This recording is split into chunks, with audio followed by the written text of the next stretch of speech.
Selamat malam teman-teman sekalian. Saya ucapkan selamat datang dan selamat berjumpa kembali di awal tahun 2024.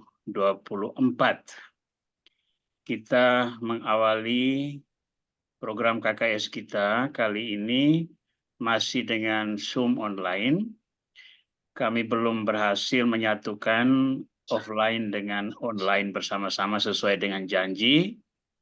Masih kita persiapkan, semoga sesudah Paskah program itu bisa berjalan.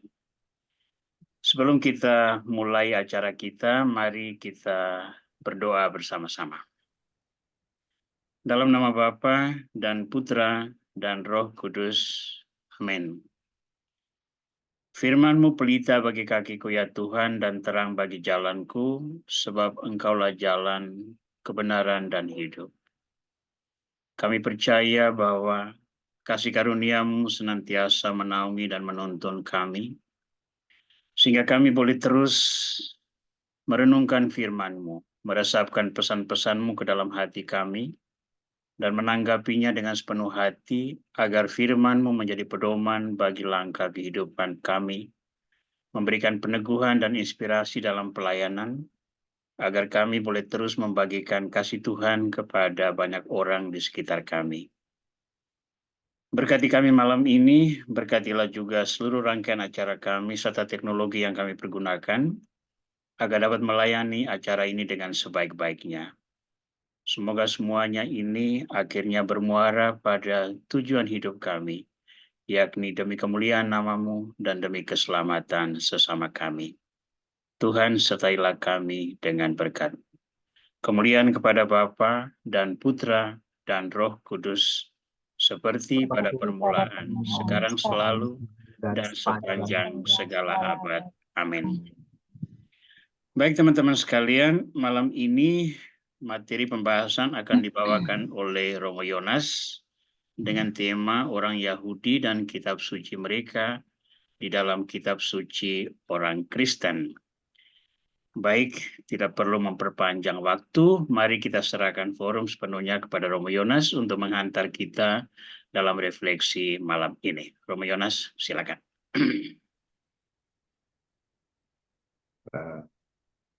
Saya buka file dulu.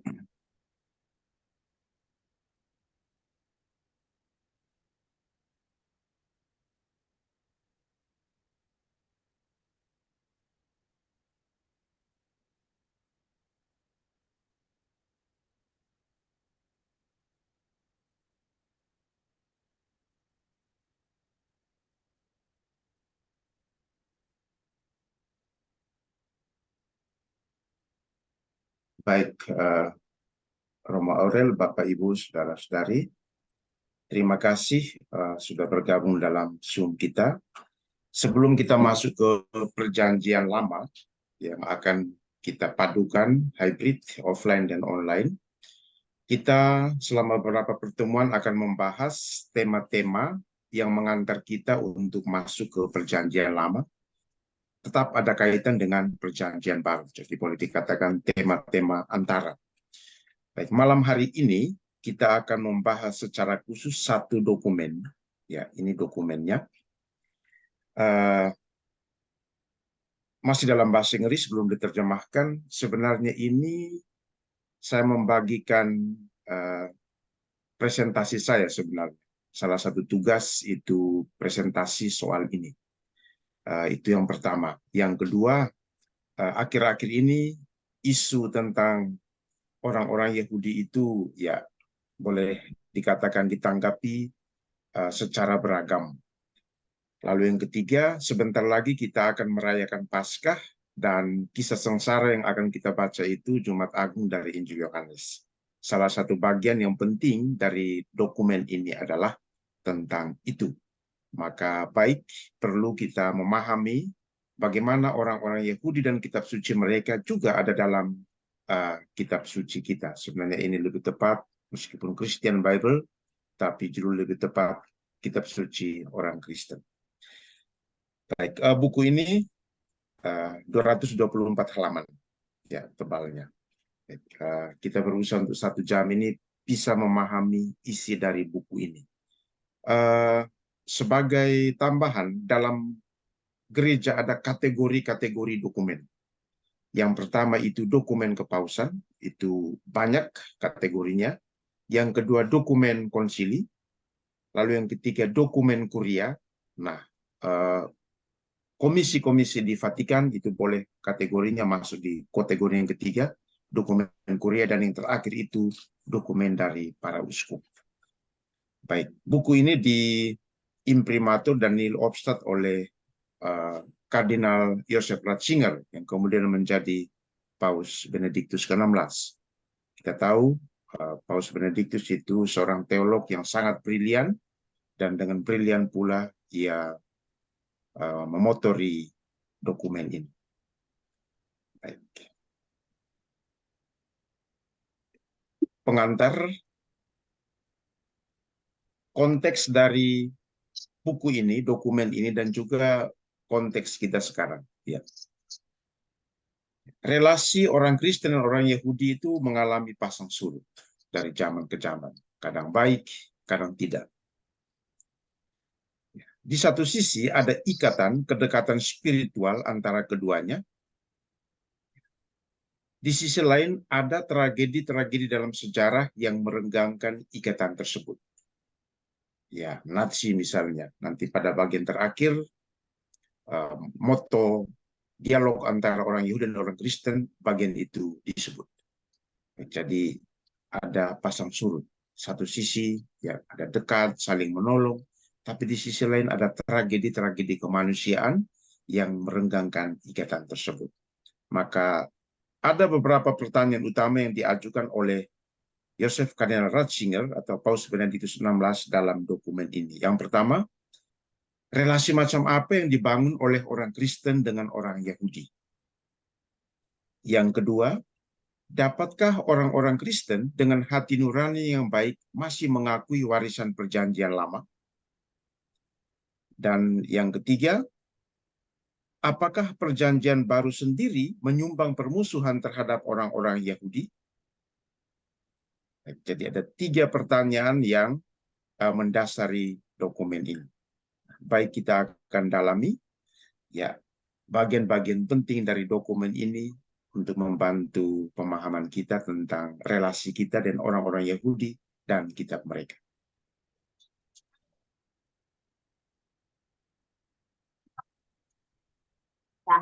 Yang pertama, relasi orang Kristen dengan orang Yahudi.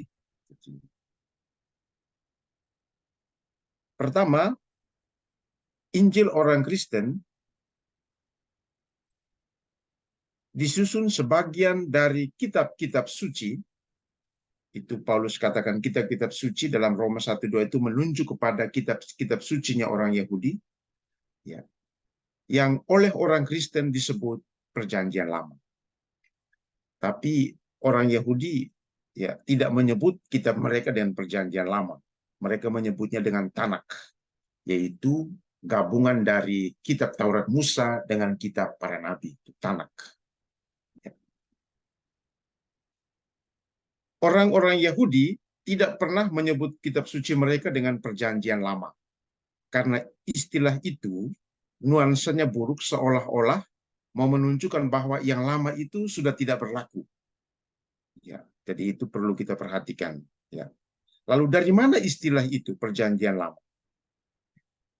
Istilah perjanjian lama disimpulkan dari kata-kata Rasul Paulus dalam 2 Korintus bab 3 ayat 14 yang bunyinya seperti ini. Namun pikiran mereka, orang Yahudi maksudnya, telah menjadi tumpul sebab sampai pada hari ini selubung itu masih menyelubungi mereka ketika mereka membaca perjanjian lama tanpa disingkapkan, karena hanya oleh Kristus selubung itu disingkapkan. Jadi dari kata ini, Paulus, perjanjian lama. Tapi orang Yahudi sendiri tidak pernah sebut kitab sucinya itu perjanjian lama. Ya, mereka sebut Tanakh. Karena Rasul Paulus menyebut kitab suci orang Yahudi sebagai perjanjian lama dalam 2 Korintus tadi, maka lama-kelamaan orang-orang Kristen itu menyebut kitab sucinya sebagai perjanjian baru ya pada tahun 192.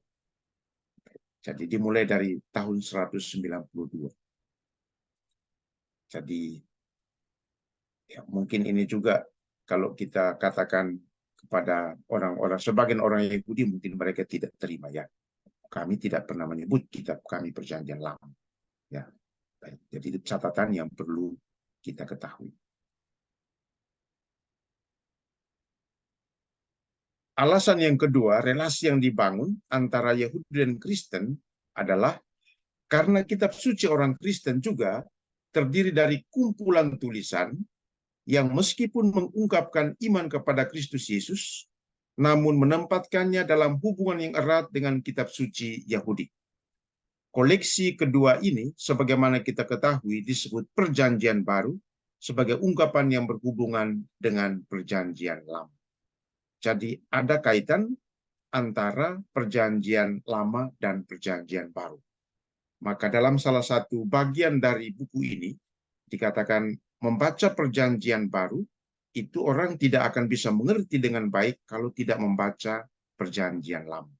Maka seharusnya KKS kita juga harusnya terbalik dari Perjanjian Lama ke Perjanjian Baru. Tapi karena alasan praktis bahwa tidak banyak orang itu suka dengan kitab-kitab sejarah, sastra, dan lain-lain, maka kita balik. Sebenarnya harus dari Perjanjian Lama. Ya.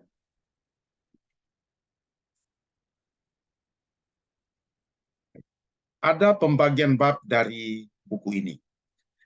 Ada 4. Kita akan lihat satu persatu. Bagian pertama itu, kitab suci orang Yahudi adalah bagian penting bagi kitab suci orang Kristen.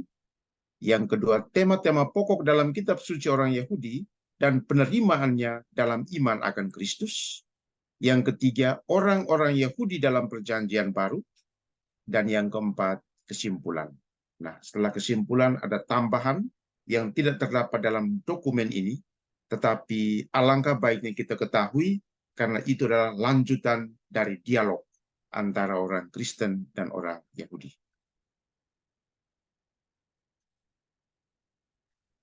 Baik, bagian pertama adalah kitab suci orang Yahudi adalah bagian penting bagi kitab suci orang Kristen. Di mana pentingnya dan apa buktinya? Yang pertama adalah bahwa Perjanjian Baru ya mengakui otoritas kitab suci orang Yahudi yang kita sebut Perjanjian Lama atau yang orang Yahudi sebut sendiri Tanakh. Itu pengakuan itu ada 2, yaitu implisit dan eksplisit. Pengakuan implisit yang tidak tersurat atau yang tersirat itu pertama-tama muncul dari Septuaginta, yaitu kodenya itu LXX, bahasa Latin artinya 70. Apa itu Septuaginta? Terjemahan Perjanjian Lama dari bahasa Ibrani ke dalam bahasa Yunani. Ya, oleh 70 orang tua di Alexandria di Mesir kepada orang-orang Yahudi di luar Israel. Karena banyak yang tidak mengerti lagi bahasa Ibrani. Maka diterjemahkan supaya mereka bisa menggunakan, membaca, ya merenungkan, mewartakan isi dari Tanakh itu sendiri. Kenapa bahasa Yunani? Karena waktu itu bahasa Yunani adalah bahasa internasional seperti bahasa Inggris sekarang. Ya, maka buku ini penting bagi mereka yang di luar Israel, lalu orang-orang Israel yang pada waktu tertentu ziarah ke Yerusalem. Jadi boleh dikatakan bahwa Septuaginta itu sering disebut Perjanjian Lama versi Yunani, atau Perjanjian Lama Yunani. Baik, itu Septuaginta. Jadi implisit, ya kita merasa bahwa ini penting, ya bagi kita juga yang tidak tahu bahasa Ibrani ya, waktu itu, dan bagi kebanyakan orang Kristen, terjemahan ini sangat membantu. Pengakuan implisit yang kedua itu dari kutipan-kutipan dari Perjanjian Lama. Ya, di dalam Perjanjian Baru tanpa ada penjelasan mengenai sumbernya. Meskipun tidak memuat kutipan langsung dari Perjanjian Lama, tetapi ajarannya itu ada dalam Perjanjian Lama itu sendiri. Kita ambil misalnya Kitab Wahyu. Kitab Wahyu di bawahnya itu hanya mereferensi tanpa mengutip secara langsung dari mana ayat itu diperoleh. Saya kasih satu contoh. Wahyu 1:6. Jadi situ dikatakan, dan telah membuat kita suatu kerajaan menjadi imam-imam bagi Allah. Ya, itu diambil dari Keluaran bab 19 ayat 6. Tapi kitab Wahyu tidak pernah mengutip ini secara langsung. Tapi ajaran ini sudah ada dalam Perjanjian Lama, yaitu kitab Keluaran. Jadi itu pengakuan implisit. Entah kita sadar atau tidak, kedua hal ini telah kita hidupi, kita praktekkan, dan kita terima. Yang kedua adalah pengakuan eksplisit yang terang-terangan atau tersurat. Ya. Dalam dua bentuk. Yang pertama, kutipan-kutipan langsung di dalam Perjanjian Baru. Ya, banyak sekali. Seperti dikatakan dalam kitab suci. Jadi selalu merujuk kepada Perjanjian Lama. Atau dalam bentuk yang kedua adalah penggenapan Perjanjian Lama. Ya. Rumusan yang biasa dipakai adalah semuanya itu terjadi seperti yang difirmankan Tuhan melalui para nabi atau seperti yang dikatakan dalam kitab suci.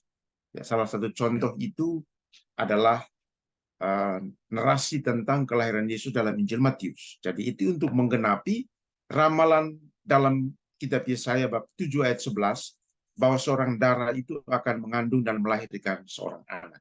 Dan masih banyak kutipan lain yang merujuk kepada Perjanjian Lama. Ya, untuk mengetahui itu, kalau membaca kitab suci, lihat tulisan-tulisan kecil yang di bawah. Ya, misalnya Matius 1:22, nanti di ujung kanannya Yesaya 7:14 dan lain-lain.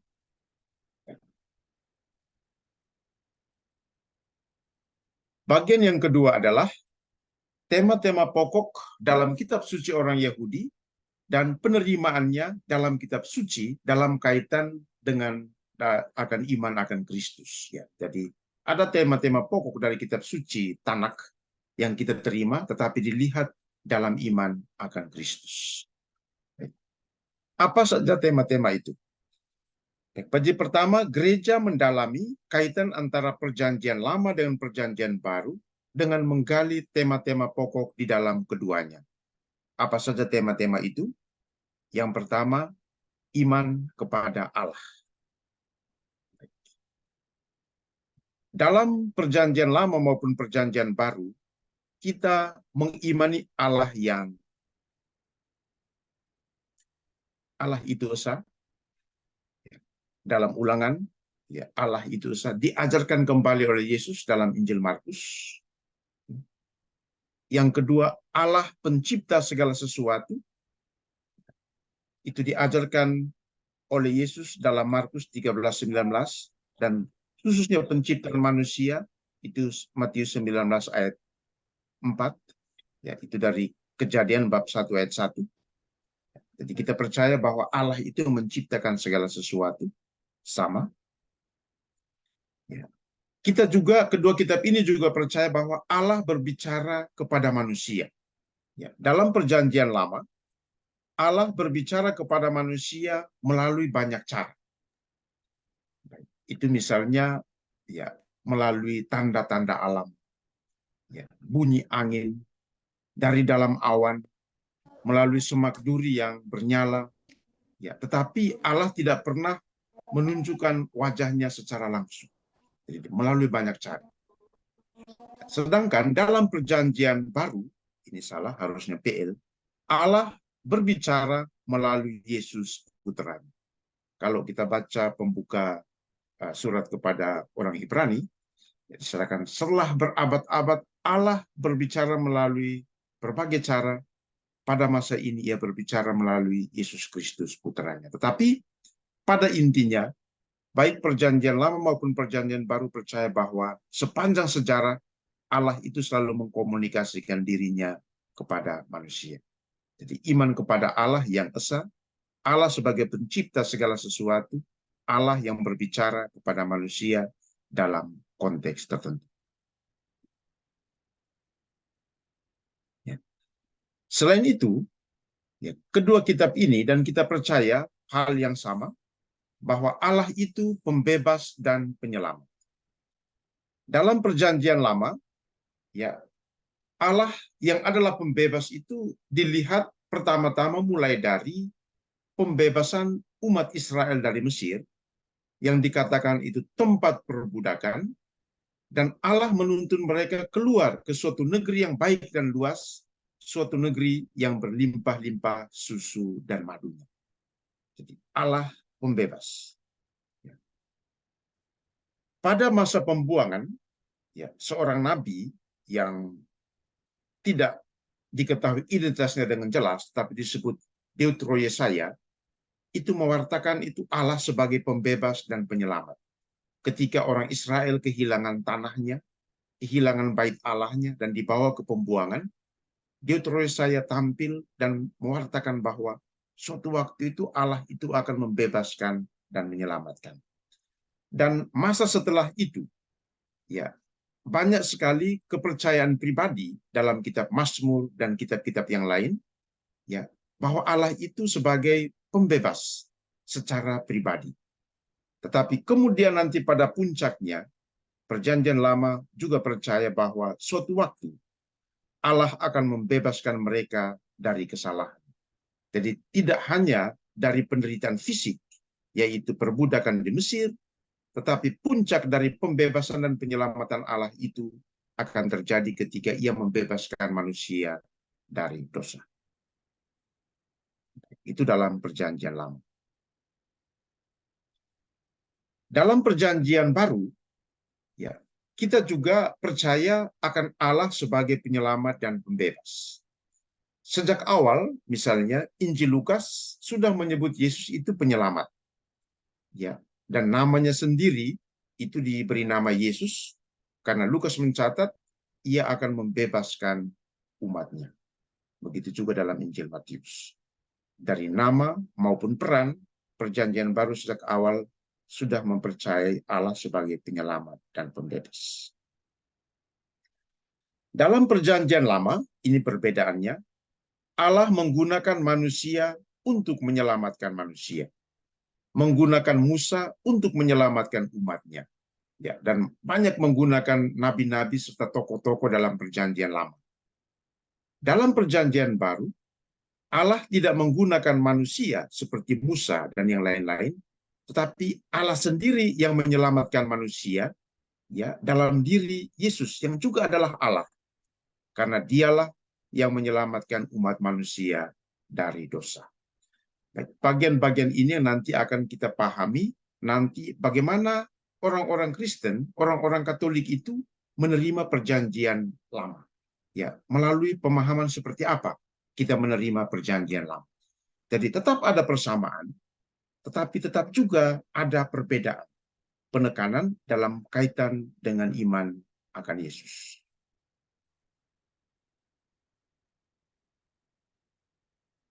Bagian kedua, ya, ada tema-tema, temanya begitu banyak, tapi tidak mungkin kita bicara semua, selain karena keterbatasan waktu, tapi begitu panjang.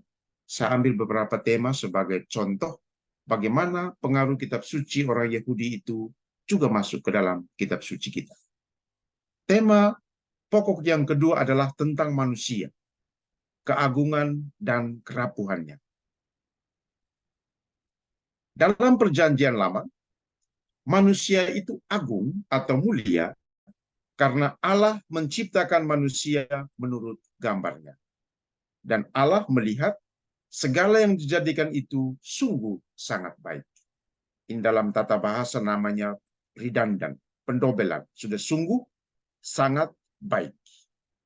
Ya, itu kalau tambah sekali di belakang, itu ada 3 pendobelan. Yang mau mengatakan bahwa kebaikan alam ciptaan, keagungan alam ciptaan, yang berpuncak pada manusia sebagai mahkota semua ciptaan, itu sungguh amat mulia.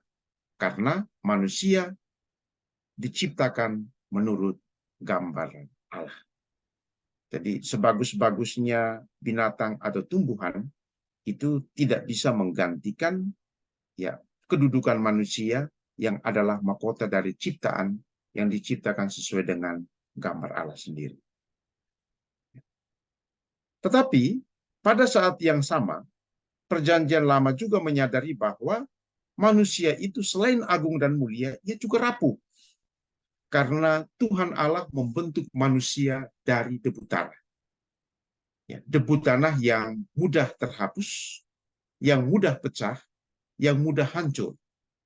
Maka Paulus ketika menerima tugas pewartaan Injil, ya, dia menggunakan ya kata yang sinonim.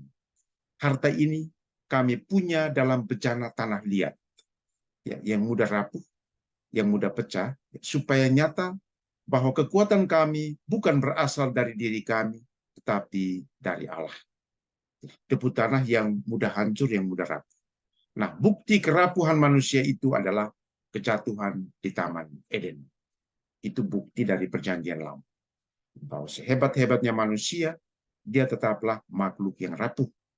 Ya, karena diciptakan Allah dari debu tanah.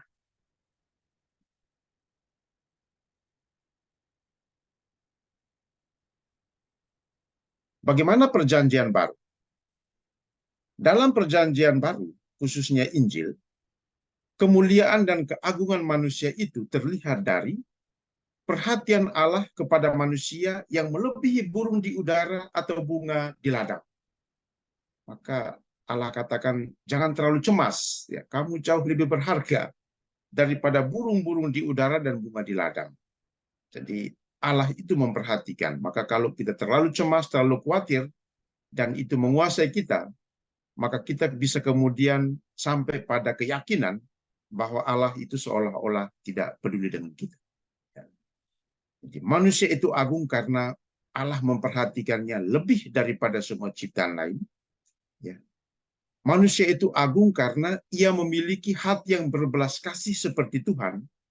Ya, hewan itu hanya memiliki insting, tapi dia tidak memiliki belas kasihan. Ini kata kunci dalam perjanjian baru.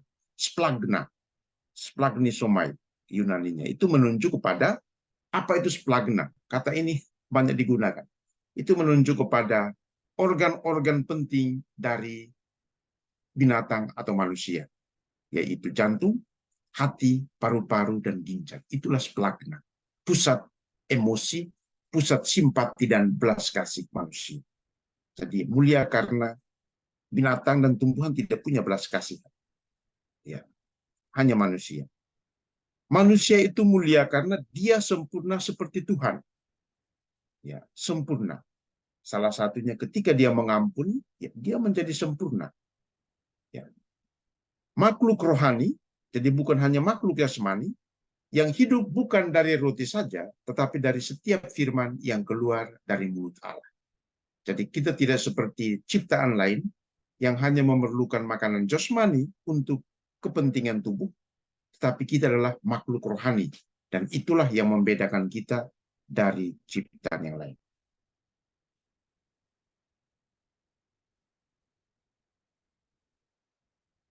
Secara lebih khusus, Paulus mengajarkan bahwa manusia itu mulia dan agung karena dalam diri manusia itu tercermin kemuliaan Tuhan.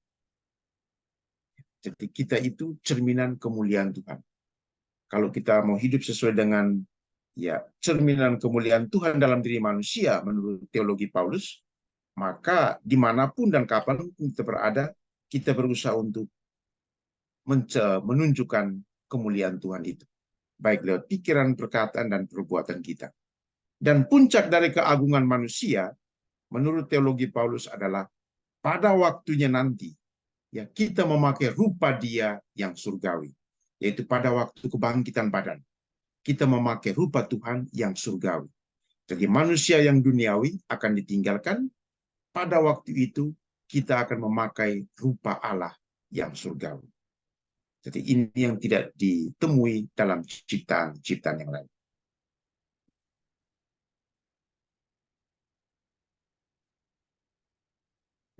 Masih banyak tema-tema lain dalam perjanjian lama dan perjanjian baru yang saling berkaitan. Banyak sekali ya dalam dokumen ini.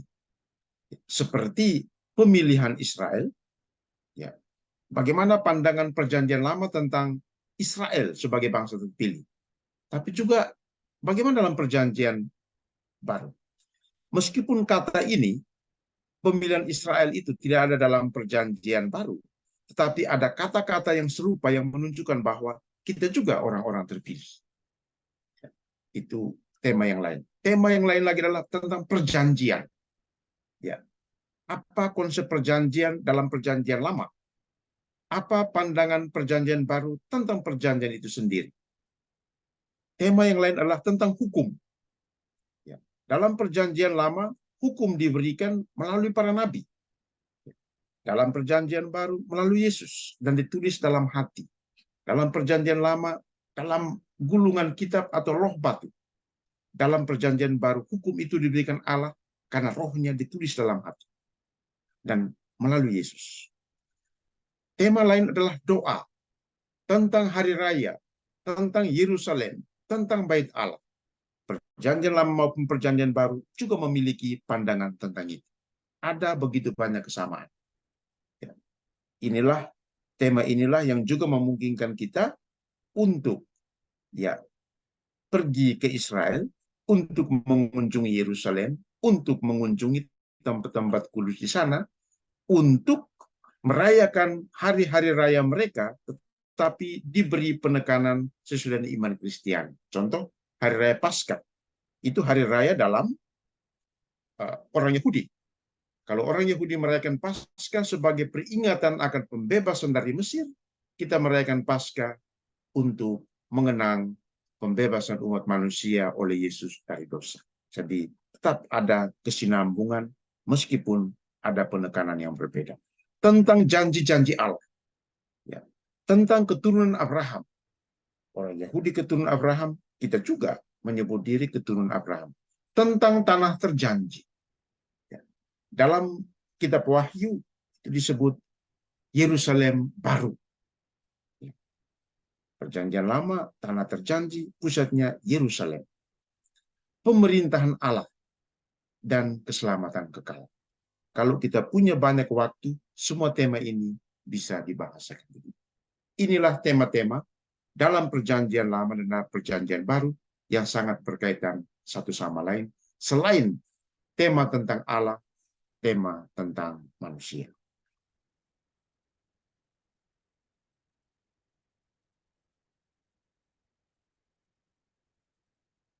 Bagian kedua dari tema-tema pokok ini adalah gereja membaca dan menerima perjanjian lama dalam iman akan Yesus melalui 3 pemahaman ini. Jadi kalau tadi pertama, gereja mengakui otoritas kitab suci orang Yahudi, Tanakh, maka bagian kedua adalah kita mengakui, kita membaca dan menerima, tetapi melalui 3 pemahaman ini. Ya. Yang pertama adalah kontinuitas, yang kedua adalah diskontinuitas, yang ketiga itu adalah progresi. Apa itu kontinuitas? Ada kesamaan isi, nilai dan sudut pandang dalam perjanjian lama yang kita teruskan dalam perjanjian baru dan dalam ajaran Kristiani. Seperti apa? Bagian pertama dan kedua yang tadi saya tampilkan. Kita percaya akan Allah.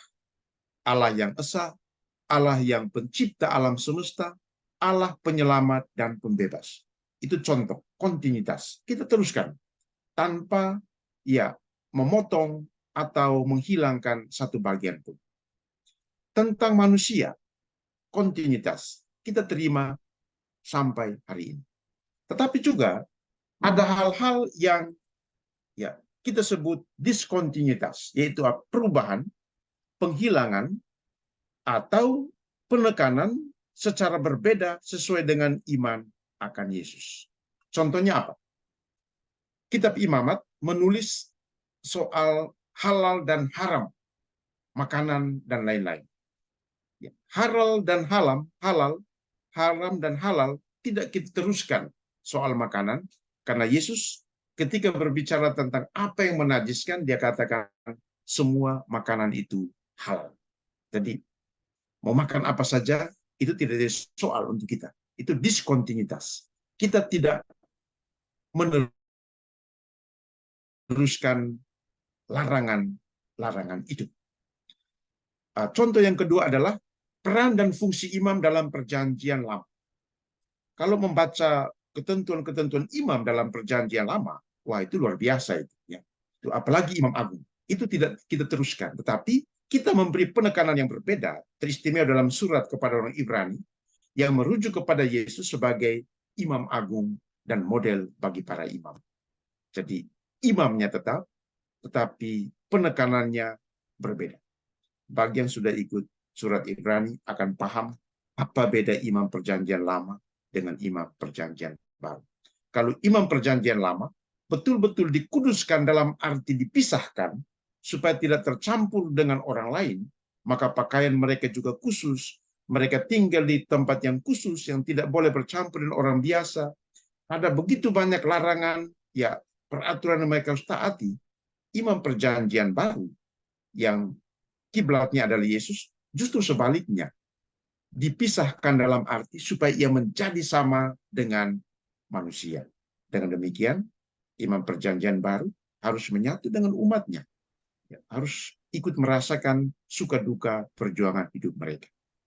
Boleh baca kembali slide-slide surat Ibrani.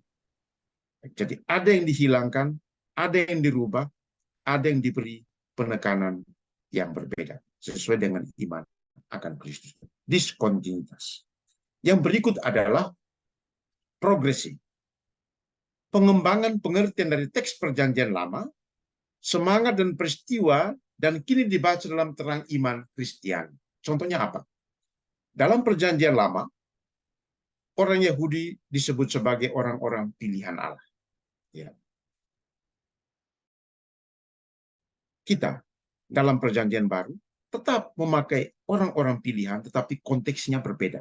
Bukan lagi dipilih karena darah, ya, tetapi kita dipilih karena iman akan Yesus. Ya. Kita anak-anak Abraham. Betul. Abraham, bapa bagi segala bangsa. Kita baca, kita dalami sesudah dengan terang iman saat ini.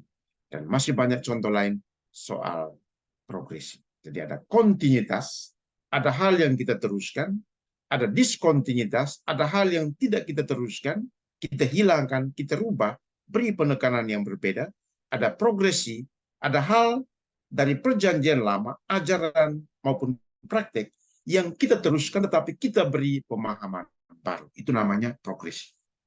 Jadi gereja membaca mengenai perjanjian lama melalui 3 pemahaman ini. Jadi untuk tahu perjanjian lama harus tahu 3 proses ini. Kalau tidak, kenapa orang Katolik makan daging babi? Kitab Imamat melarang. Ya, itu masuk di diskontinuitas.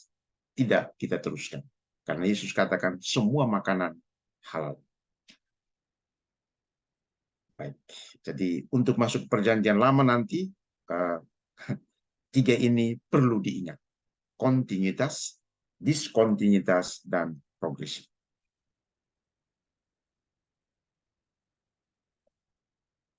Gereja perdana ya menekankan secara bersamaan kontinuitas dan diskontinuitas. Apa contohnya? Kisah Para Rasul 15 itu konsili pertama di Yerusalem. Masalahnya adalah orang-orang Yahudi itu menjadi Kristen, membawa kebiasaan keyahudian mereka, tetapi juga dalam komunitas Kristen ada orang-orang non-Yahudi yang juga menjadi murid Yesus. Jadi 2 kelompok dengan tradisi yang berbeda. Sekelompok orang Farisi mengajar kepada jemaat di Antioquia bahwa orang-orang non-Yahudi harus disunat. Karena dalam kitab Imamat Perjanjian Lama harus disunat. Bagaimana ini? Sementara yang non-Yahudi, mereka tidak memiliki tradisi sunat sebagai tahap inisiasi untuk masuk ke dalam satu komunitas. Maka jemaat mengutus Paulus dan Barnabas membawa persoalan ini ke para rasul di Yerusalem. Maka terjadilah konsili pertama dalam gereja, yaitu konsili Yerusalem. Dan keputusan para rasul adalah win-win solution. Orang-orang non-Yahudi tidak perlu disunat, tetapi mereka harus menjauhkan diri dari makanan-makanan yang dilarang dalam kitab Imamat. Jadi di satu sisi orang Yahudi itu menghormati orang non-Yahudi, orang non-Yahudi yang Kristen menghormati orang Yahudi yang Kristen dengan tidak memakan makanan dan minuman yang dilarang.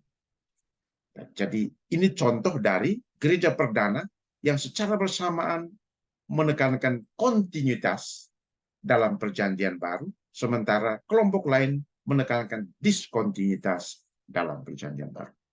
Itu salah satu contoh. Kontinuitas dan diskontinuitas tidak berarti orang-orang Yahudi kehilangan hak milik atas kitab suci mereka. Jadi kita tidak boleh membaca perjanjian lama, karena kita menerima perjanjian lama dengan 3 pemahaman tadi, kemudian kita tidak boleh katakan, oh ya, karena ini kontinuitas dan sudah menjadi bagian dari kitab suci kami, maka orang Yahudi itu tidak punya hak. Tidak. Juga bukan berarti bagian ini kami tidak teruskan, maka kami tidak mengakui ya apa yang menjadi hak orang Yahudi, ajaran mereka dalam Tanakh. Tidak bisa. Ya, jadi ini untuk menghindari sikap ekstrim dari beberapa kelompok Kristen. Ya. Hal yang benar adalah agama Kristen dan Yahudi membagi warisan kitab suci orang Israel. Jadi kita harus akui, bagian pertama dari kitab suci kita adalah kitab suci orang Israel, yang tidak bisa lagi dipandang semata-mata dimiliki oleh gereja. Jadi kita tidak boleh ya terlalu sombong ya, karena bagian pertama itu kitab sucinya orang Israel. Jadi dengan kata lain, orang-orang Yahudi memiliki hak atas kitab suci mereka. Karena itu, gereja Katolik menolak klaim dari beberapa kelompok Kristen yang mengatakan bahwa kekristenan karena ajarannya, ya karena prakteknya melalui tahap-tahap itu telah menggantikan Yudaisme sebagai Israel. Tidak. Bangsa terpilih, ya sesuai dengan Tanakh tetap orang Israel. Tapi kita juga ya orang-orang pilihan dalam pengertian kita. Penegasan tentang bagian yang ini. Hal-hal fundamental ya, dalam Tanakh. Kemudian kita terima dalam kitab suci kita. Yang pertama, Gereja Katolik mengakui otoritas kitab suci orang Yahudi sebagai wahyu ilahi. Jadi sebagaimana kitab suci kita itu juga adalah wahyu ilahi, gereja mengakui kitab suci orang Yahudi sebagai wahyu ilahi. Yang kedua, perjanjian lama dan perjanjian baru tak terpisahkan. Ya, makanya itu tadi. Untuk bisa mengerti perjanjian baru, harus baca perjanjian lama.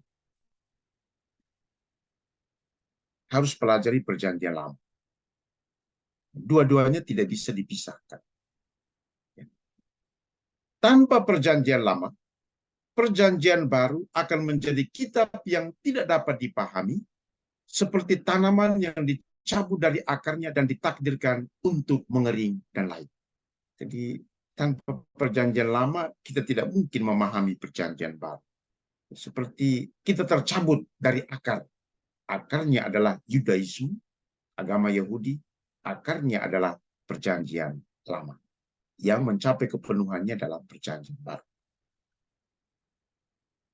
Adalah mustahil untuk mengungkapkan misteri Kristus, siapa itu Kristus, tanpa merujuk kepada kitab suci orang Yahudi.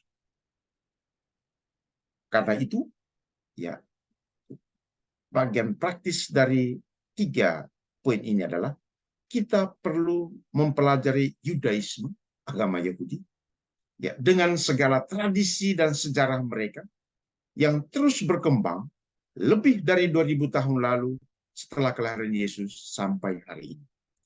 Jadi untuk mengerti perjanjian lama, kita harus tahu Yudaisme, tahu sejarah, tahu geografi, tahu kehidupan mereka. Dan untuk mengetahui ini, selain kitab suci perjanjian lama itu sendiri, ada tulisan-tulisan lain di luar kitab suci yang disebut non-biblical, seperti tulisan-tulisan para rabi dan sejarawan-sejarawan yang hidup tidak jauh dari Yesus. Ya, jadi ada dari kitab suci sendiri maupun di luar kitab suci. Jadi tidak cukup. Ya, maka dalam studi kitab suci, untuk tahu satu teks, satu kata misalnya, selain kita mencari dalam kitab suci penggunaannya, kita juga harus merujuk kepada sumber-sumber di luar kitab suci. Jadi kita harus tahu itu. Ya.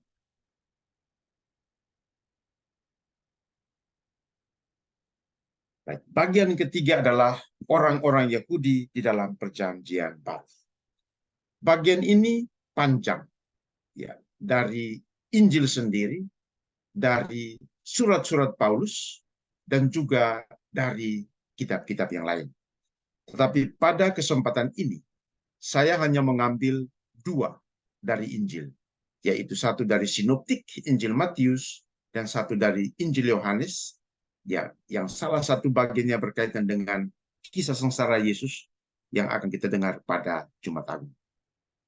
Ya, jadi orang-orang Yahudi, bagaimana peran mereka, ya, dalam perjanjian baru. Pertama dalam Injil Matius. Hubungan antara Injil Matius dengan dunia Yahudi sangatlah dekat. Misalnya dengan kitab suci mereka, tradisi, dan mentalitas orang Yahudi. Ya. Lebih dari Injil Markus dan Lukas, Injil Matius menekankan unsur keyahudian Yesus, yaitu silsilah Yesus sebagai anak Daud, anak Abraham, jadi merujuk kepada nenek moyangnya yang adalah orang Yahudi. Nama Yesus yang adalah penyelamat umatnya dari dosa, kata itu umatnya, ya, umatnya Israel. Ya. Misi Yesus yang dikatakan, aku hanya diutus kepada domba yang hilang dari umat Israel. Ya. Sangat sempit, terbatas. Dan Yesus memberi batasan yang sama kepada 12 rasul. Pergilah kepada domba-domba yang hilang dari umat Israel. Jadi begitu dekatnya Injil Matius dengan unsur keyahudian. Ya, dilihat dari data-data ini. Dalam kaitan dengan hukum Yahudi, Yesus sebagai orang Yahudi katakan, aku datang bukan untuk meniadakan hukum Taurat atau kitab para nabi, melainkan untuk menggenapinya. Menggenapinya dengan cara apa? Dengan dua hal. Yang pertama, memperluas makna dari hukum itu, dan yang kedua, memperdalam. Contohnya apa? Yesus katakan, kamu telah mendengar, jangan membunuh. Siapa yang membunuh harus dihukum. Tetapi aku berkata kepadamu, siapa yang berkata kepada saudaranya, jahil, harus diserahkan, ya, untuk diadili dan lain-lain. Jadi Yesus tetap mempertahankan hukum bahwa jangan membunuh, satu dari 10 perintah Allah yang juga ditulis dalam Tanakh, tetapi memperluas dan memperdalam maknanya. Bahwa membunuh itu tidak sekedar menghabisi nyawa orang dengan benda-benda tajam atau senjata, tetapi kata-kata yang keras, yang tidak benar, yang penuh gosip, yang mematikan, itu juga membunuh. Dan lain-lain, dan lain-lain. Sebagian dari mahasiswa di STP ada join ikut ini. Mereka sudah paham, yaitu kuliah semester lalu tentang Yesus dan hukum Taurat dalam Injil Matius.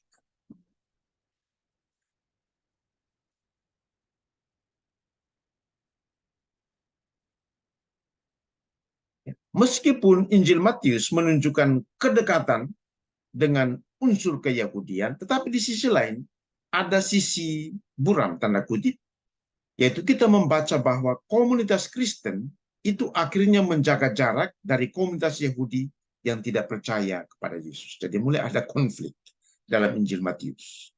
Ya. Apa itu? Ya. Hal ini dibuktikan misalnya dalam redaksi Matius. Ya, ini dalam Injil Matius ini kata mereka itu sangat penting, yang mau menunjukkan bahwa dalam komunitas itu ada konflik yang besar antara orang-orang Kristen dan orang-orang Yahudi. Dibuktikan misalnya Matius tidak hanya menulis Yesus mengajar di rumah-rumah ibadat, tidak itu, tetapi Matius selalu pakai Yesus mengajar di rumah-rumah ibadat mereka. Jadi kata mereka itu penting, yang mau mengatakan bahwa ada perpisahan. Bukan rumah ibadat kami, itu punyamu. Selain itu, ada 2 kelompok dari 3 kelompok dalam Injil Matius yang selalu bertentangan dengan Yesus, yaitu kaum Farisi dan kaum Saduki, dan seringkali ahli-ahli Taurat itu digandengkan dengan yang pertama itu kaum Farisi. Kaum Farisi dan ahli-ahli Taurat. Jadi ya, itu mulai kita lihat bahwa ada relasi yang tidak bagus. Ya. Kalau seandainya relasinya bagus, pasti bukan di rumah-rumah ibadat mereka, tapi di rumah-rumah ibadat kita. Ya. Mereka itu berarti kamu orang lain, bukan saudara.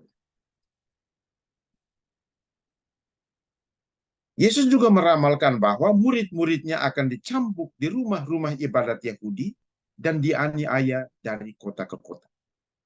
Karena itu, Injil Matius itu mempersiapkan orang-orang Kristen, komunitasnya, untuk membela diri terhadap penganiayaan ini, ya, terhadap pengucilan ini.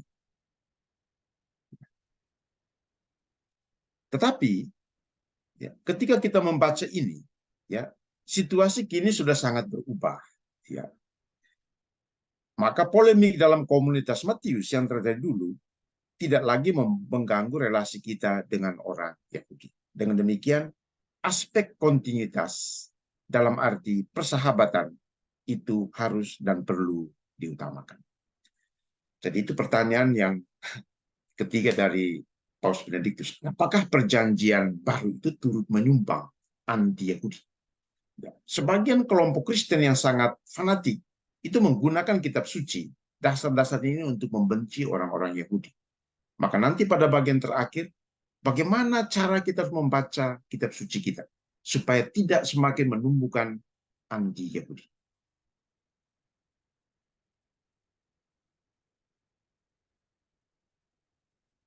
Poin yang kedua adalah orang-orang Yahudi dalam Injil Sinoptik. Yohanes tidak masuk Injil Sinoptik. Sebagaimana Injil Sinoptik, ya, Injil Yohanes juga menulis hal yang positif tentang orang-orang Yahudi. Ya, ketika Yesus berdialog dengan wanita Samaria di pinggir sumur Yakub, Yesus katakan, keselamatan datang dari orang Yahudi. Ya, keselamatan datang dari orang Yahudi. Hal yang positif. Yohanes juga mengakui warisan orang Yahudi, seperti hari-hari raya. Ya. Menurut Injil Sinoptik, Yesus itu sekali datang ke Yerusalem, hanya sekali, pada hari raya Paskah. Jadi dari Galilea ke Yerusalem dan selesai. Sementara menurut Injil Yohanes, Yesus itu paling kurang 3 kali datang ke Yerusalem. Jadi itu salah satu perbedaan. Hukum diberikan melalui Musa, Yohanes akui. Ya. Kitab suci tidak bisa dibatalkan, betul. Yang dimaksud itu perjanjian lama tidak bisa dibatalkan oleh Allah. Yesus raja orang Yahudi. Yesus itu seorang Yahudi. Nathanael, engkau seorang Yahudi sejati. Yesus raja Israel dan Yesus raja orang Yahudi, seperti yang tertulis di atas kayu salib. Data-data di atas menunjukkan bahwa tidak ada alasan kuat untuk meragukan bahwa penginjil Yohanes adalah seorang Yahudi dan bahwa konteks dasar penulisan Injil adalah hubungan dengan orang-orang Yahudi yang baik. Tetapi sebagaimana Injil Sinoptik, selain ada sisi terang, ada juga sisi gelapnya. Sisi lain dari Injil Yohanes dalam hal bagaimana peran orang-orang Yahudi di dalam kitab suci kita. Ya. Di dalam Injil Yohanes ada konfrontasi Yesus dengan para pemuka Yahudi yang dimulai dari penyembuhan orang di kolam Bethesda pada hari Sabat. Kita tahu ya ada begitu banyak larangan pada hari Sabat. Salah satunya jangan sembuhkan orang, tapi Yesus sembuhkan orang pada hari Sabat. Dan bagi para pemuka Yahudi, ini satu pelanggaran yang harus dilawan. Ya, sejak saat itu para pemuka Yahudi itu ingin membunuh Yesus. Selain itu, ajaran dalam komunitas Yohanes menekankan relasi Bapa dan Putra dan keilahian Yesus, yang Yesus itu anak Allah. Maka dalam Injil Yohanes, aku dan Bapa adalah satu. Ya, Bapa dalam aku dalam Bapa. Barang siapa melihat aku, melihat Bapa. Ini bagi orang-orang Yahudi itu tidak bisa diterima, ya, karena Allah itu tidak memiliki anak. Bagaimana Yesus itu anak Allah? Ya. Ajaran ini menyulut amarah para pemuka Yahudi. Akibatnya itu orang-orang yang Kristen itu dikucilkan dari rumah-rumah ibadat. Mereka tidak bisa lagi mengikuti ritus-ritus di dalam rumah-rumah ibadat. Jadi mereka sudah hidup terpisah.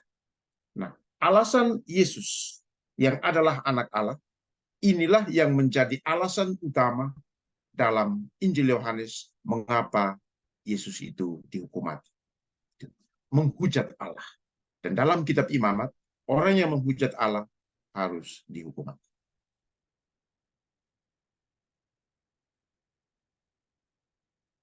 Polemik ini meningkat pada kedua pihak, baik pihak Yahudi maupun pihak Kristen. Orang-orang Yahudi menurut Yesus sebagai pendosa dan penghujat Allah. Ya, itu hukumnya adalah hukuman mati, ya, kisah sengsara nanti. Di sisi lain, orang-orang Kristen menurut orang-orang Yahudi tidak taat pada sabda Allah, menolak kasihnya dan mencari hormat.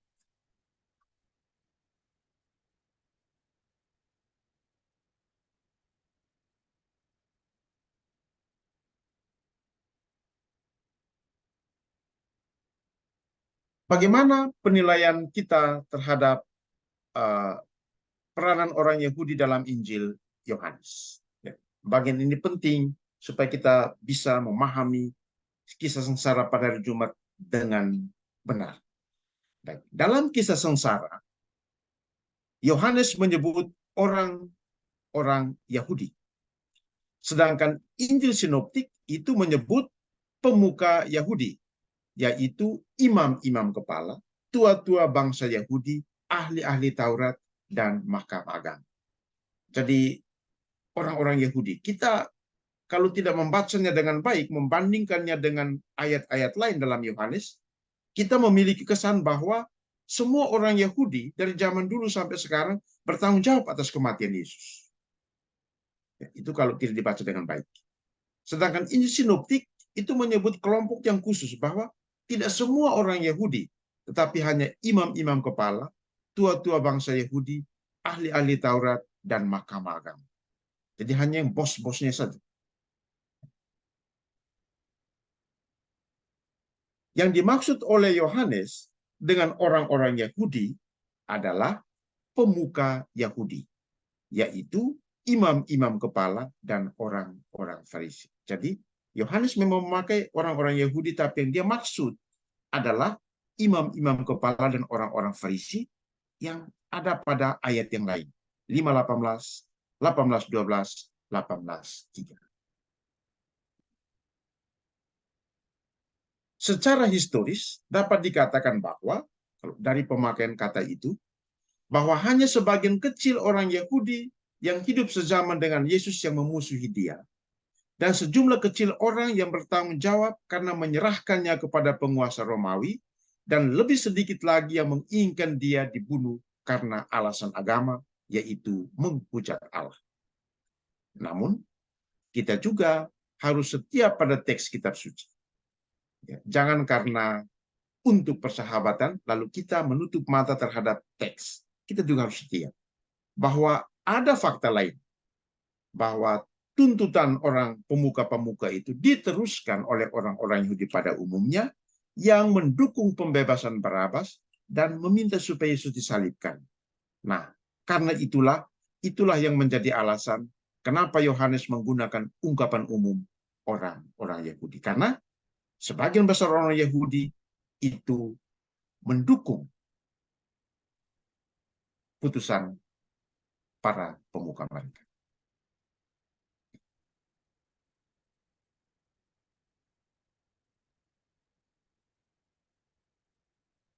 Yang kedua, ya, ketika kita membaca ini, kita harus tahu latar belakang teks dan sejarah.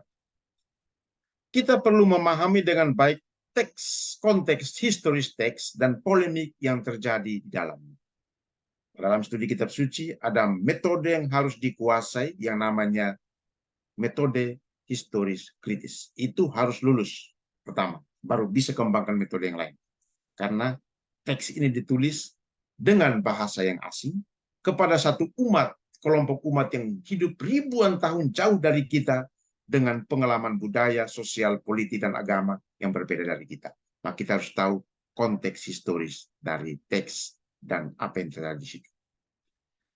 Jadi dengan demikian, argumen-argumen dalam situasi konflik yang khusus yang terjadi dalam kitab suci tidak dapat dijadikan sebagai tuduhan tanpa batas waktu. Misalnya, kita kemudian tidak bisa menuduh bahwa orang-orang Yahudi dari zaman Yesus sampai sekarang itu bertanggung jawab terhadap kematian Yesus. Tidak. Argumen-argumen itu terjadi dalam konflik yang khusus.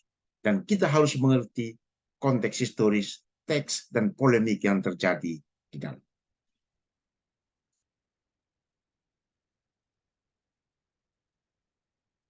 Kesimpulan, bagian terakhir dari dokumen ini. Satu, orientasi pastoral. Ya. Yang pertama dari Konsili Vatikan Kedua dalam dokumen Nostra Aetate, yaitu dokumen yang mengajarkan tentang hubungan agama-agama Kristen dengan agama-agama non-Kristen, salah satunya itu dengan agama Yahudi, yaitu pada nomor 4. Ya.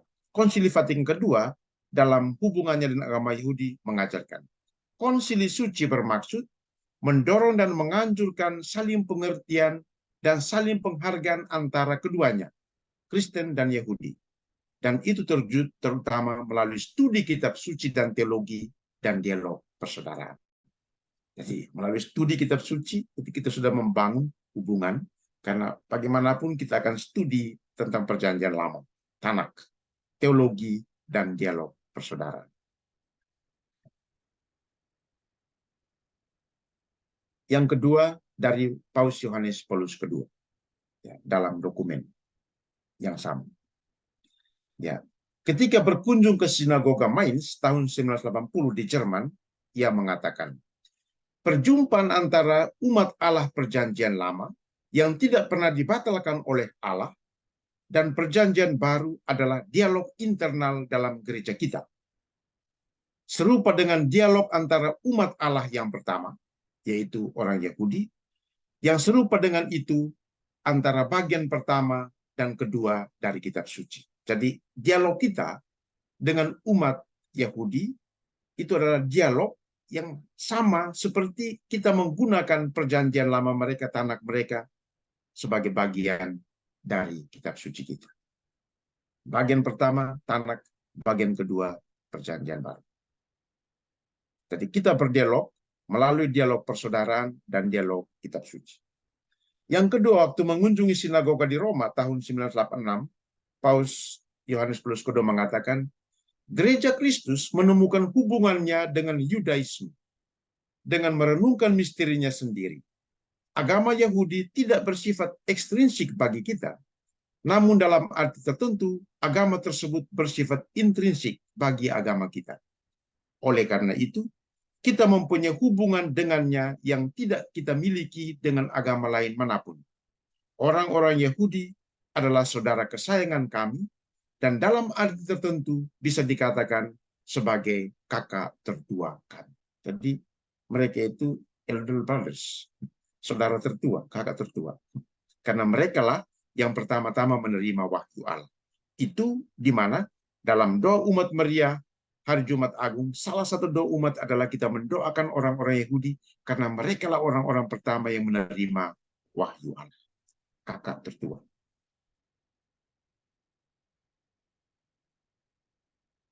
Dalam kunjungan ke Israel kepada para rabi, kepala para rabi, Paus mengatakan, kita, Yahudi dan Kristen, harus bekerja sama untuk membangun masa depan kita, di mana tidak ada lagi perasaan anti-Yahudi di antara orang-orang Kristen, atau perasaan anti-Kristen di antara orang-orang Yahudi.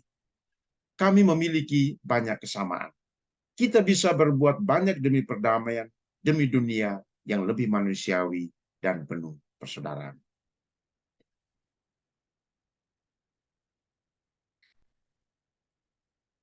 Baik, itu orientasi pastoral, ya, yang mau mengajak kita untuk tidak anti. kita bekerja sama, kita membagi warisan spiritual yang sama. Yang kedua, kita hendaknya menghindari pembacaan teks kitab suci hanya dari satu sisi, baik untuk perjanjian lama maupun untuk perjanjian baru. Maka dalam studi kitab suci, ada satu pendekatan yang namanya pendekatan dari sisi Yahudi. Ya, kalau kita selama ini mendekati teks kita dari sudut pandang kita, dan berbagai macam metode dan pendekatan, tapi ada satu yang namanya pendekatan dari sisi Yahudi. Mungkin baik sesekali kita mempelajari teks, bagaimana orang-orang Yahudi memandang teks kita. Ya, karena tadi dikatakan studi kitab suci, teologi. Membaca teks secara berat sebelah akan menimbulkan kesulitan dan memengaruhi relasi kita dengan orang-orang Yahudi. Maka harus bisa baca dari dua sisi. Beberapa kisah dalam kitab suci memang memperlihatkan kekacauan dan kebengisan yang dewasa ini secara moral tidak dapat dibenarkan. Tetapi kisah-kisah itu haruslah dibaca dan dimengerti dalam konteks literal dan historis. Perjanjian baru tidak memberi ruang bagi anti-Yahudi. Jika ada orang Kristen menggunakan perjanjian baru untuk tujuan tersebut, maka ia melawan roh dari perjanjian baru, yaitu cinta kasih.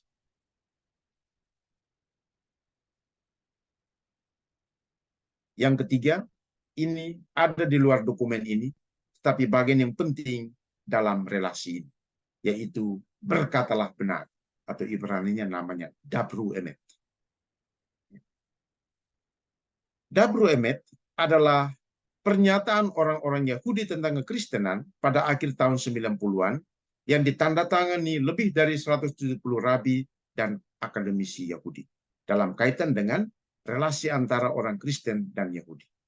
Dari mana kata dabru emet itu diambil? Dasarnya dari kitab Nabi Sakaria bab 8 ayat 16. Jadi ini. Ya, Sakaria menulis, inilah hal-hal yang harus kamu lakukan. Berkatalah benar, Ibraninya dabru emet, seorang kepada yang lain, dan tegakkanlah hukum yang benar, yang mendatangkan damai di pintu-pintu gerbang. Jadi, apa yang dimaksud dabru emet? Kita harus berkata benar tentang orang Yahudi, tentang identitas diri mereka, tentang kitab suci mereka. Sebaliknya mereka juga harus berkata benar tentang siapa kita. Dabru emet. Berkatalah benar.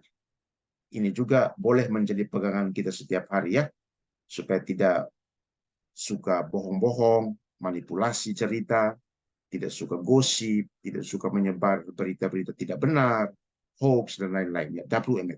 Omong yang benar. Jangan pelin-pelan, jangan bermuka dua. Apa isi dari dabru emet? Satu, ya, isinya dari kitab suci. Satu, orang Kristen dan Yahudi menyembah Allah yang sama. Yang tadi kita lihat, Allah yang esa, pembebas dan penyelamat, pencipta alam semesta, dan seluruh isinya.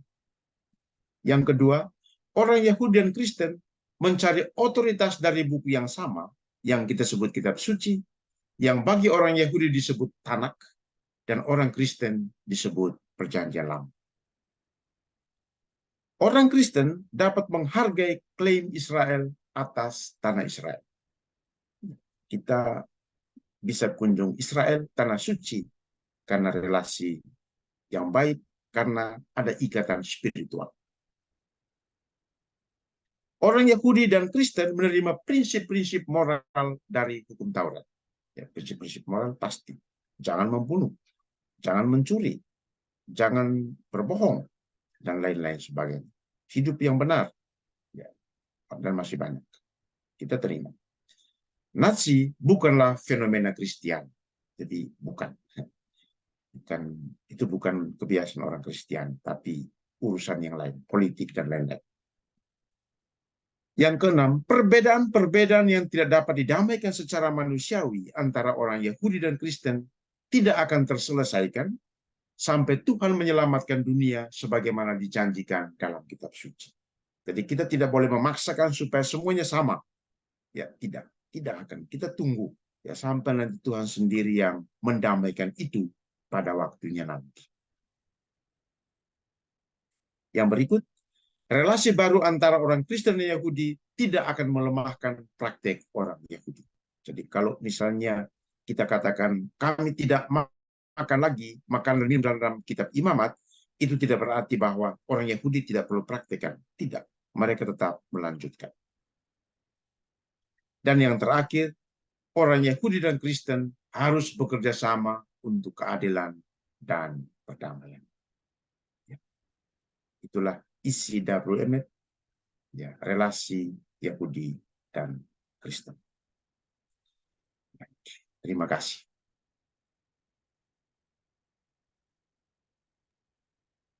Baik, kita ucap terima kasih kepada Romo Yonas atas presentasi selama hampir 1 jam ini. Dan sebagaimana biasa, kita masih punya waktu paling kurang setengah jam untuk mendalami tema-tema yang sudah disampaikan. Baik, mungkin ada yang ingin bertanya, saya beri kesempatan. Silakan tunjukkan kode angkat tangan, lalu hidupkan mikrofon untuk mulai bertanya, atau boleh bertanya melalui menulis di kolom chat ya. Nanti akan dilihat, disortir untuk didalami. Ya. Ada penegasan atau dari Papias Santo Petrus, begitu baik dan begitu mau kita membangun relasi yang baik dengan mereka dengan dasar cinta kasih. Apakah kita boleh tahu respons umum mereka kepada kita, terlepas orang Yahudi dan Kristen mengerti WMED, kita orang Kristen berkunjung ke Israel?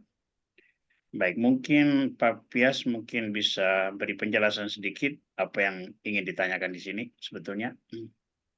Nanti sesudah ini Vincent Yanus siapkan pertanyaannya untuk silakan Pak Pias dulu.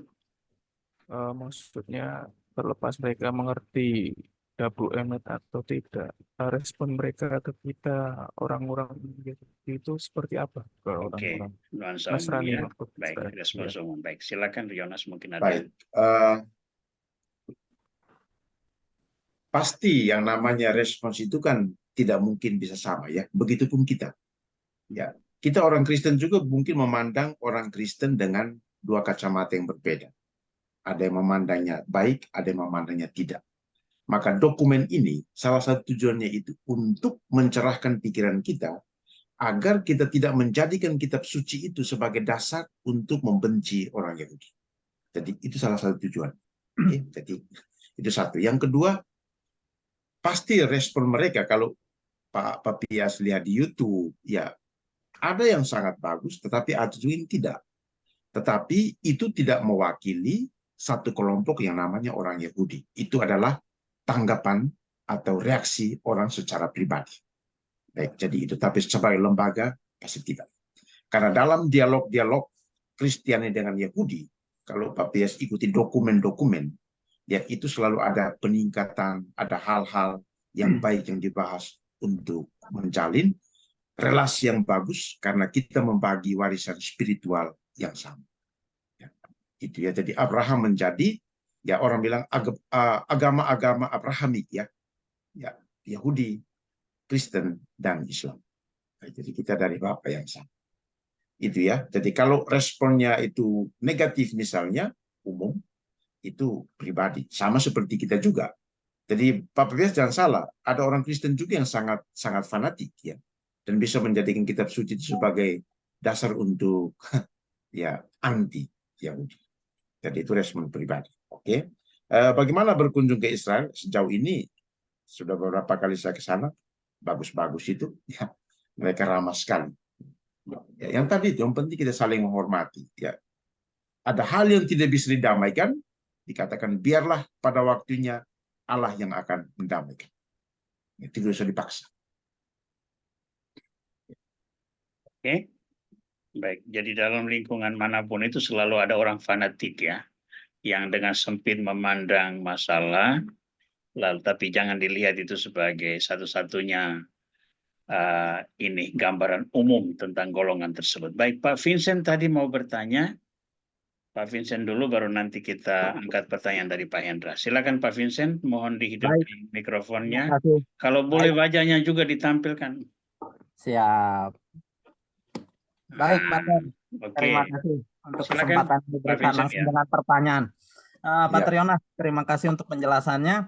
Yang menarik bagi saya itu pertanyaannya adalah bagaimana, apakah kondisi yang di kitab orang-orang Yudaisme ya, itu sama dengan kitab yang kita sebut dengan Perjanjian Lama, baik Protokanonika maupun Deuterokanonika. Itu yang pertama. Apakah sampai sekarang itu sama atau ada yang berkurang atau yang mereka tambahkan gitu. Kemudian dalam perjalanan waktu sampai dengan saat ini, perjalanan sejarah, apakah masih ada penambahan-penambahan kitab atau bagaimana? Seperti kita kan ada kanon gitu ya.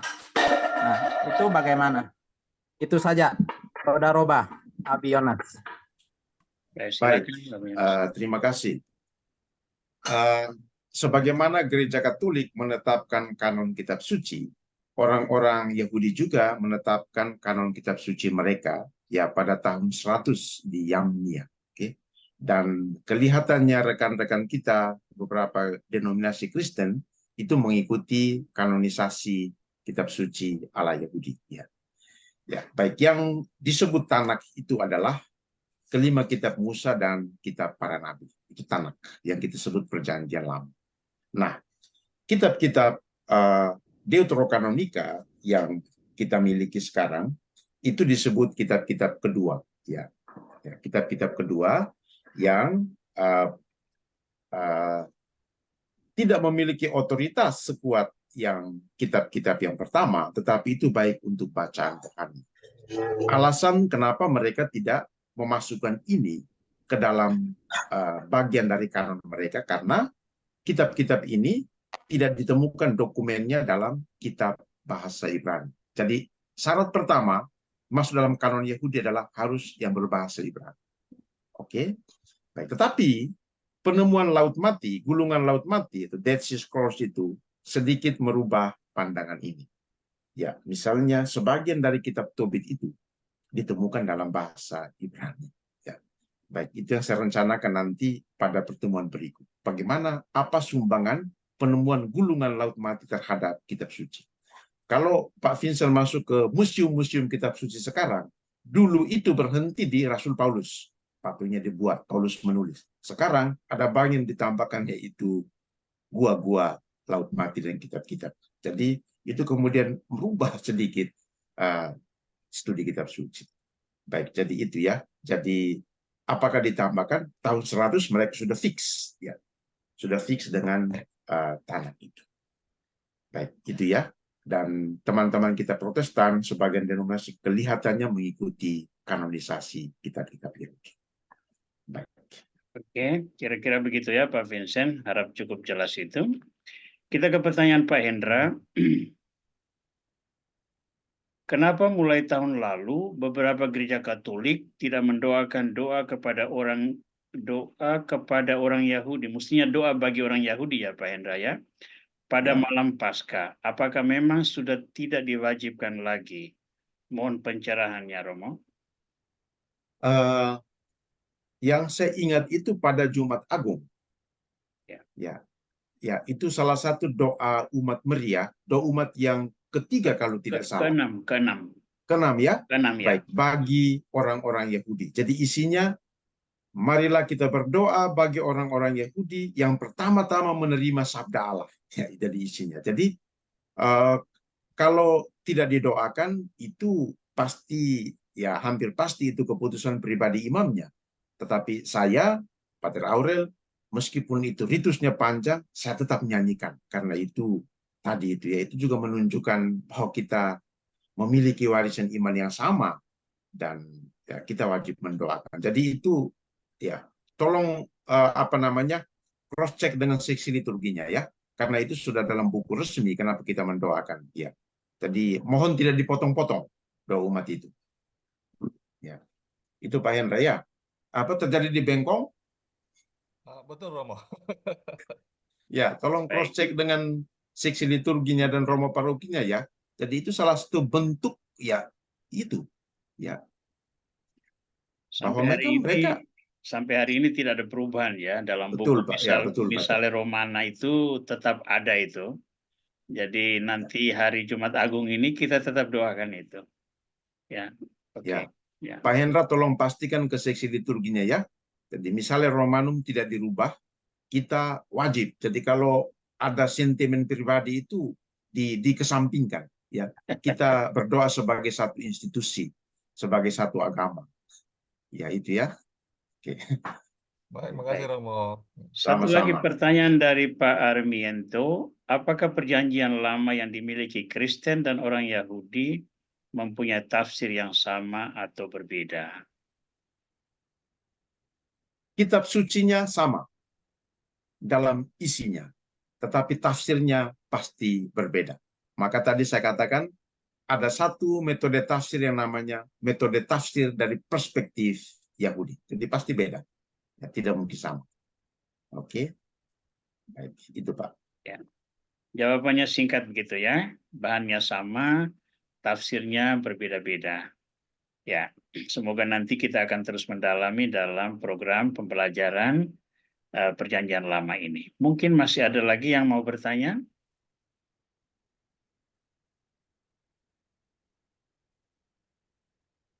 Oke. Kelihatannya tidak ada lagi. Oke. Oke, baik. Kelihatannya tidak ada lagi, Romo Yonas. Mungkin diumumkan sedikit program untuk minggu berikut. Baik, Selasa berikut tanggal 12, saya menawarkan satu program lagi yang berkaitan dengan perjanjian lama, yaitu penemuan gulungan laut mati dan sumbangannya untuk kitab suci. Karena itu sedikit merubah studi kitab suci. Ya. Jadi itu sekaligus juga persiapan bagi Bapak Ibu yang mau ziarah, karena salah satu tempat yang akan dikunjungi itu laut mati. Ya, dalam waktu yang singkat, tour leader itu jelaskannya, ya begitulah.